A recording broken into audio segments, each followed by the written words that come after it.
ഡോക്ടറോട് സംശയം, ഈ സ്ത്രീകളിലും പുരുഷന്മാരിലും ഏതൊക്കെ തരത്തിലുള്ള കോസ്മെറ്റിക് സർജറികളാണ് ഫേസിൽ നമ്മൾ പ്രധാനമായിട്ടും ചെയ്യുന്നത്? ഒരു വ്യക്തിയെ കോൺഫിഡൻസിനെ ഏറ്റവും അധികം എഫക്റ്റ് ചെയ്യുന്ന ഒരു ഭാഗമാണ് നമ്മൾ ഫേസിൽ ഓരോരുത്തർ ആഗ്രഹിക്കുന്ന രീതിയിൽ അവരുടെ ബെറ്റർ വേർഷനായിട്ട് നമുക്ക് ആക്കാനുള്ള പല പ്രൊസീജിയേഴ്സ് ഉണ്ട്. ഇത് മെയിനായിട്ട് നോൺ സർജിക്കലും ഉണ്ട്, സർജിക്കലും ഉണ്ട്.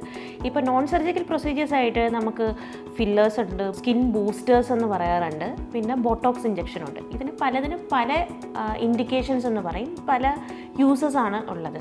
ഇപ്പോൾ നമുക്ക് ഫേസിൽ ചെറുതായിട്ട് പലർക്കും എന്താ പറയുന്നത്, ഇങ്ങനെ പുരികം ഇങ്ങനെ താന്നിട്ട് വരാറുണ്ട്, അല്ലെങ്കിൽ കണ്ണിൻ്റെ സൈഡിലായിട്ട് ചുളിവുകൾ കാണാറുണ്ട്. അപ്പോൾ ഇതൊക്കെ മാറ്റാനായിട്ട് നമുക്ക് ബോട്ടോക്സ് ഇഞ്ചക്ഷൻ എടുക്കാൻ പറ്റും.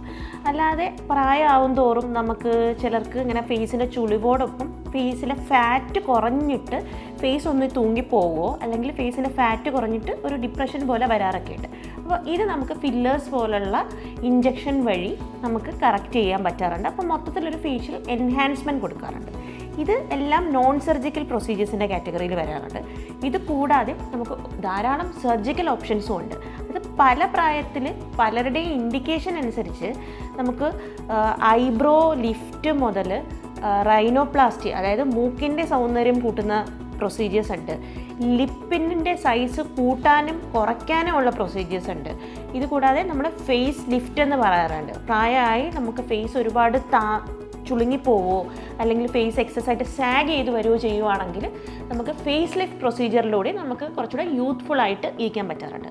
ഇതൊക്കെ കൂടാതെ തന്നെ നമുക്ക് നമ്മുടെ ജോ ലൈൻ ഡെഫിനിഷനായിട്ട് നോൺ സർജിക്കലും സർജിക്കൽ ഓപ്ഷൻസും ഉണ്ട്. പിന്നെ ചിലർക്കാണെങ്കിൽ ചെവി ഇങ്ങനെ വളരെയധികം പ്രൊജക്റ്റായി നിൽക്കാറുണ്ട്.